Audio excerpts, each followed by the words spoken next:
নারী জাতির বিয়ের পরে পতি পরম গুরু, সেই নারীকে দীক্ষা দিয়া গুরু তাহার পতি হইয়া শিষ্যের স্ত্রী সঙ্গে নিয়া কোন ভজন হয় শুরু? সতীর পতির চরণিসার, সর্বশাস্ত্রের এই তত্ত্বসার। তবে কেন এই ব্যভিচার চলছে অন্ধকারে? ধর্মভীরু মানুষ যারা, তাদের সরলতার দ্বারা পদে পদে আঘাত তারা খাচ্ছে বারে বারে। আর এক দলে পরের নারী সঙ্গে নিয়ে হয় ভেগধারী, তাদের আবার দম্ভ ভারী বৈষ্ণবের বাজারে। সদ্গুরু আর অসৎগুরু এই নিয়ে হয় দ্বন্দ্ব শুরু। আমরা যারা ধর্মভীরু যাব কাহার ধারে?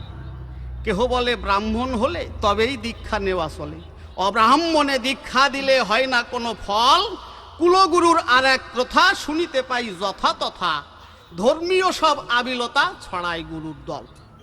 গুরু গোসাই এলে বাড়ি, তার জন্য আলাদা হাড়ি, সপাকে সে আহার করি দেখায় বাহাদুরি। তার অন্য কেউ ছুঁয়ে দিলে অমনি ওঠে সেবা ফেলে, আবার বাজারের দোকানে গেলে মুচির লুচি পুরি। এসব দৃশ্য দেখার পরে দীক্ষায় কি আর ইচ্ছা করে? গুরুক্রমী কৃপা করে বলো আসল তত্ত্ব, অন্য জলে যার যায় কিনা সদ্গুরুর বা কি নিশানা, করে কুলগুরুর মূল বর্ণনা বুঝাও সেই মাহাত্ম্য। দ্বাপর যুগের শেষাংশে কার আবির্ভাব? ভগবান শ্রীকৃষ্ণের আবির্ভাব না? না হয়নি? ভগবান শ্রীকৃষ্ণ দ্বাপর যুগে আবির্ভূত হয়েছে কি জন্য? জীব শিক্ষার জন্য। তো জীব শিক্ষা দিতে গিয়ে কুরুক্ষেত্রে যুদ্ধ হয়েছে। আর এই কুরুক্ষেত্রে 18 দিন যুদ্ধে গীতার 18 অধ্যায়। তাই একটা অধ্যায় একটা শ্লোকে তিনি বলেছেন কি, আমি কোনো কিছু করি না। ভগবান শ্রীকৃষ্ণের কথা হলো আমি কোনো কিছু করি না, আমি জীবকে দিয়ে কোনো কিছু করাই না। নিজে কোনো কিছু করে না, আমি কোনো কিছু করাই না। তাহলে কি জীব কেন এত দুঃখ দুর্দশা ভোগ করছে হে প্রভু?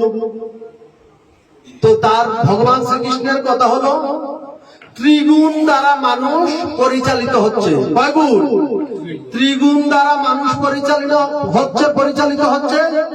ত্রিগুণের দ্বারা মানুষ কর্ম করে, কর্ম ইন্দ্রিয় দ্বারা। ত্রিগুণ দ্বারা মানুষ কি হয়? পরিচালিত হয়। আর মানুষ কর্ম করে ইন্দ্রিয় দ্বারা। মানুষ ইন্দ্রিয় দ্বারা কর্ম করে, কর্মের ফল ভোগ করে। তাহলে কি হলো? মানুষ গুণের দ্বারা কর্ম করে, কর্ম ইন্দ্রিয় দ্বারা কর্ম করে, কর্মের কারণে মানুষ কর্মফল ভোগ করে। সুন্দর কথা না?